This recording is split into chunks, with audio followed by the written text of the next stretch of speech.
हमारे घर से 60 किलोमीटर दूर हिमाचल में एक देवी का विख्यात मंदिर है। मैं हर महीने वहां जाता हूं।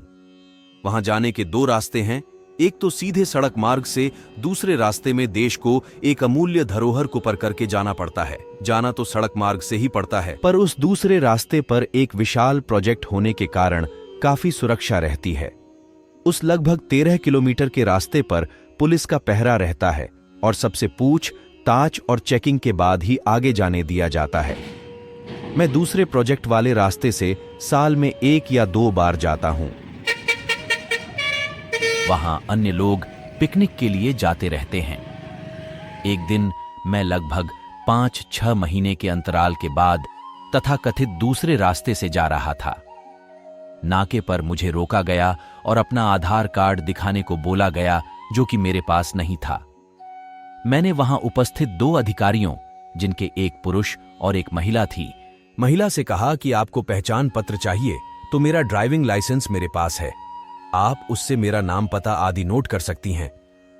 तो वो बोली कि उन्हें ऊपर से सख्त आदेश है कि केवल आधार कार्ड की पुष्टि के बाद ही किसी को जाने देना है, और उसने मुझे वहां बैठ जाने को कहा। जब वहां से सब लोग चले गए तो उसने मुझे बुलाया और कहा, आप तो हर महीने आता है, आपको नियम नहीं मालूम, इस बार निकल जाओ और अगली बार आधार कार्ड लेकर आना।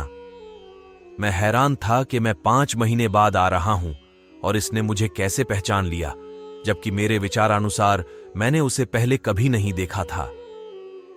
इसे ईश्वर की कृपा ही कहा जा सकता है, वरना मुझे 30 किलोमीटर का चक्कर लगाकर दूसरे रास्ते से आना पड़ता।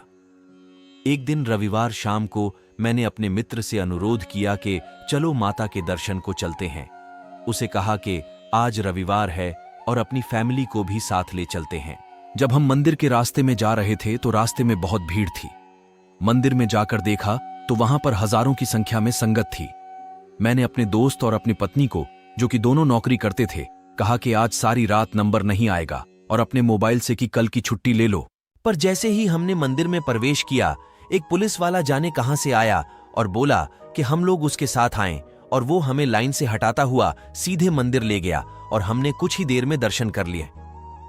एक बार मैं अकेला उसी मंदिर में जा रहा था और मेरी बाइक का टायर फिसल गया और बाइक खाई की ओर जाने लगी। तभी ऊपर से एक पत्थर ठीक मेरी बाइक के आगे आकर गिरा और बाइक रुक गई। इन्हें हम दैवीय घटनाएं ही कह सकते हैं।